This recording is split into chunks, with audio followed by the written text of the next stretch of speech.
Hey, everybody, welcome back to Marketplace Growth by a Coil. This week, we've got an exciting one for you. These are the 8 documentation pages that you need to convince almost any buyer to pick up your product. And with that, I'm Peter. And hi, I'm Kate. How are you guys? Hey, so we're talking about the 8 pages.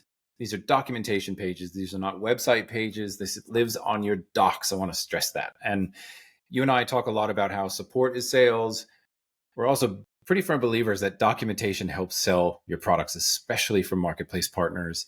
So today we're going to talk about these 8 pages that we build with every client, with every product that we work with and on. The real quick list on that is the sort of the introduction page to your product in your documentation, an installation/user guide, available features, use cases, limitations, where you have a chance to be honest with everybody, convince your boss, which we'll explain in a minute, a page specifically for solution partners asking, should my clients use this? And then lastly is the FAQs. One caveat before we go into the details on those is that these are not the only 8 pages that you should have in your documentation, but this is a good way to structure your documentation and tick these boxes. If you don't have these, suggest that you write them up. It won't necessarily take you forever. So, Kate, you're a big fan of structure. You opened my eyes to some of these pages, like the convince your boss stuff. We'll start at the top, though. What should be going into that installation and user guide, and how should you think about this when you're writing it? Again, you know me, I'm always talking about the ideal customer. You got to walk in the shoes of your ideal customer. So whatever interests them, that's what you talk about. And I watch with a lot of documentation, it's often doesn't have enough solutions orientation. And it's clearly written by people who love their product, but get so far in the weeds too quickly and take people down, what is it, tunnels that they don't need to go. So my suggestion is when you're starting, and I'd probably start talking about the homepage first, Pete, rather than the installation guide. You know, if you think about that, that's like your billboard and first impressions. So short, concise, problem orientated, very much targeting for the ideal customer segment profile, and basically saying, do I give an indication of what I can do very quickly, very succinctly, so the person can start to say, yep, I'm on the right track. I will look deeper. It's a little bit like a job interview, the covering letter. It's a bit like that. Like it. And if you think about these pages in terms of how a customer might find you, talking to marketplace partners, if they come from the listing over to your documentation, that is a great point, that this is another billboard. It's kind of like another step along the path to actually buying the product. So welcome them in, make sure that you're telling them that they're in the right place and that you address that problem, as Kate said. When it comes to that, I guess the next page there is that installation and that user guide. Something that we've talked to people about is not just so installation tends to be for, say, just Jira admins, right? Like whoever is actually putting this in place. It's not necessarily the same as the person using the tool. So those user guides, you can write a few of those if you have different users. Installation guide for JA, user guide for end user, which may be someone on the finance team, who knows? But just important to hit those different personas and users on that page, I think. Very much so. And very much your rule of thumb is just thinking these are busy people. They just want to cut to the chase. So give them the information they need and help them to get focused. Don't try and drive them into all sorts of places. Give them a structure and lead them through the process rather than just making them find out for themselves. Perfect. Next one up we have is the available features page. And this is where you get a chance to really go deep on everything that you offer. I don't know, are there any tips or tricks on this available features pages? Well, I quite like actually also, I like often comparing to competitors, which is an interesting one because some people don't like to do that, but you often get asked, well, your product is similar to ABC or XYZ. What's the difference? So that way you can really, if you do have really good, strong points of difference, then that's a good thing to do. It also, the feature page also gives you the chance to actually flesh out and really show your value proposition. You know, it really gives people a reason. Oh goodness, I can get all of this for that amount of money. It absolutely gives people a reassurance that, oh, yes, okay. Yeah. Yeah. Only thing I would add there is that if you do, and I like comparing to competing products as well. I think there's nothing wrong with that as long as you do it in an honest way, Yep. right? No Yep. no need to sort of sling mud at people. No. I find that usually doesn't work No. in your favor anyway. So that can backfire quickly. But yeah, highlight your strengths and use it to do that, not necessarily to walk all over somebody else. Next up, we've got use cases. And I think this flows nicely from the features, right? So here are the features, and then here's how you can actually use these in a bit more of a comprehensive look. It's how does this fit into a workflow? Yeah. Take us through, we did a lot of this work at Proforma, and you drove a lot of that. So where did the use cases come from, and what's important to remember there? Again, gosh, boring, Kate, back to the ideal customer. What's important to them? What are the problems they're looking to solve, and how your tool can do that for them? So if you can actually give them tick off all the things that oh God, yes, I've got that problem. Oh, good, they've shown me how to do that. So I quite like use cases, workflows, whatever you want to call them. But all you have to do is just walk in the shoes of your potential customer and solve their problems. And hopefully you will find their pain points and you'll find the sweet spots. Yeah. Because it's all about, documentation is all about trust, reassurance, informing and educating. So, when you think about that, the workflows and stuff really gives people confidence to say, yes, if I get my boss to sign off on this, she or he will be happy with, that I've got this right, that I've done my proper homework and due diligence and not wasting money or time. Yeah. And if you put this into context, I think we're talking a lot about documentation through the lens of helping you sell your product. Now, there is the really deep technical stuff that we're not getting into here. That's not the point of this video.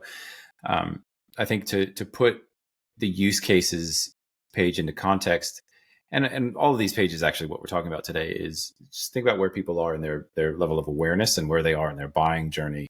Right now, if they've made it to your documentation page, they know they have a problem. They know that there are ways to solve that problem, and now they're considering you as one of those options. So I think to your point, Kate, that use this to reassure them that they're in the right place. We understand your problem and we know how to help you solve it.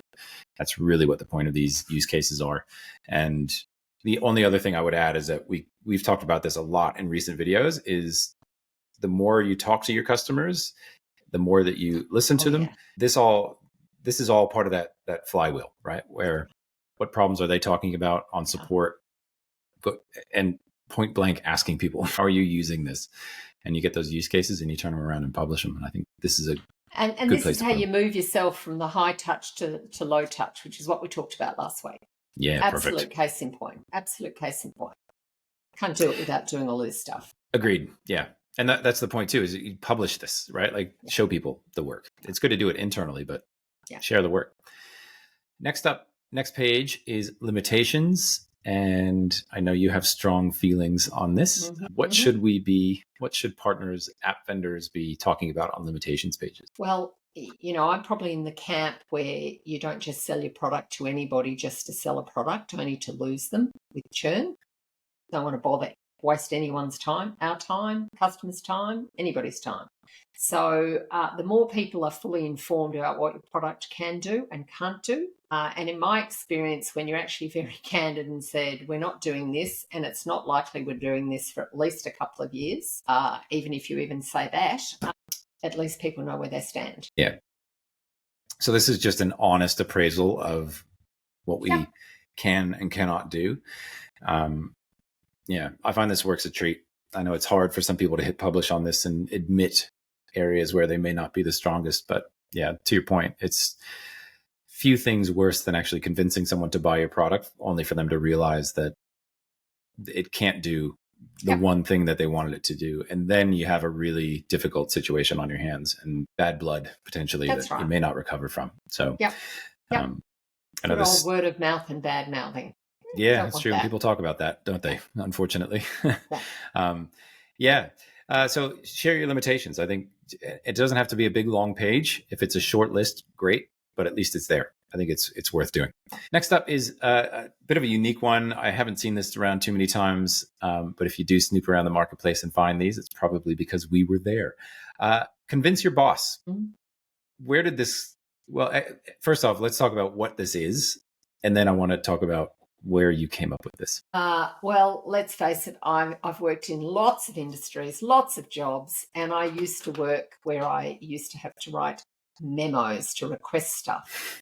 So if anybody could have given me copy that would cut me down half the time, I would do it. So think of everyone, busy JAs, and suddenly they've got to write a reason of why. And so if you can help them, and it also actually in their mind, it actually also helps and strengthens their argument when they're actually talking verbally with someone. So basically you're just framing their argument for them.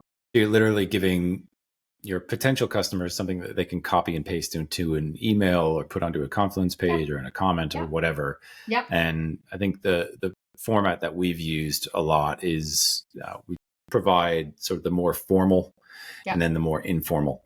And it covers down on here's the problem that we're having. Here's a tool that can help us solve it. Here's the rationale. Here's even like a high level pricing, links to the product. Just make it really easy for people to copy paste, add in their boss's name or whatever, and off they go.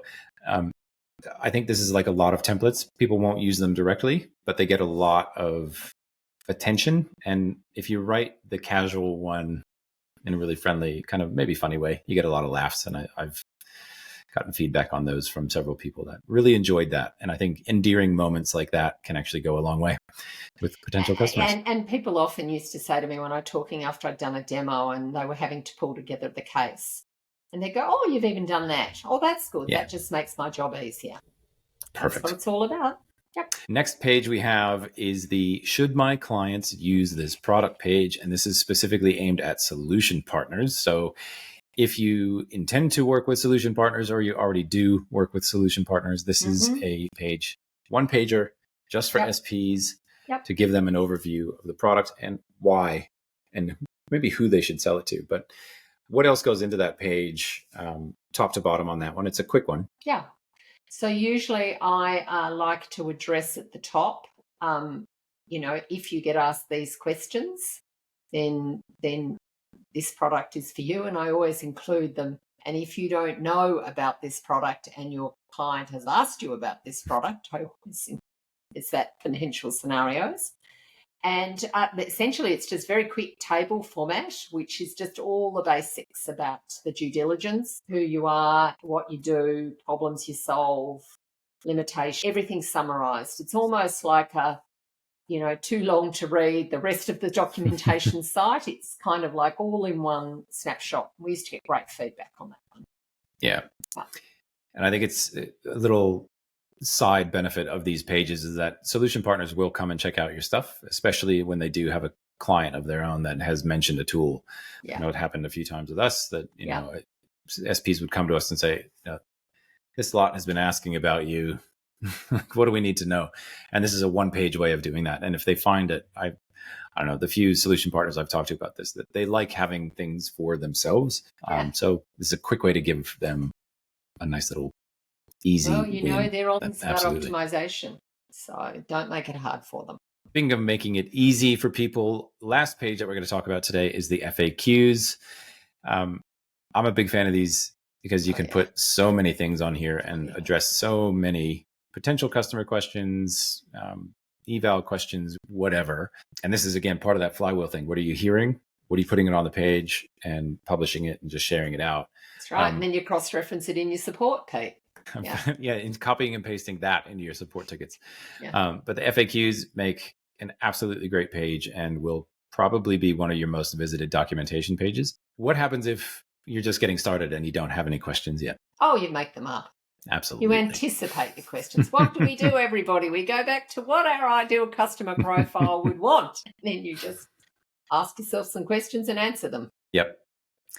Because, the moment you've asked it, it's been frequent enough in my book. So I think, I would say aim to add at least 3 to get yourself going. And then make sure that you do come back to that. The FAQ pages are easy to make once and then never come back to. But showing signs of life on there and expanding that and adding to that list really just helps you address a lot of questions that might come in through support, even just quick stuff. So really helpful to potential customers, existing customers, and your support team as well. So there you have it. Those are the 8 pages that we would suggest everybody put onto their documentation. That is your app sort of homepage on the documentation, which is your billboard again, making sure that people know they're in the right place. Installation and user guide, available features, use cases, limitations, convince your boss or a business case that you can copy and paste. Should my clients use this for your solution partner buddies, and an FAQ page. And there you have it. That's it. Not rocket Too easy. Science. Not rocket science. Not rocket science. And it does take a little bit of time to do it, but it's totally worth it. All right, everybody, that's it. Those are the 8 pages that we suggest everybody add to their documentation, especially if you're a marketplace partner. I don't know, Kate, anything else you want to say? Final send off this week? More sales to you, everybody. Got to say that every week. All right. Thanks for tuning in, everybody. See ya.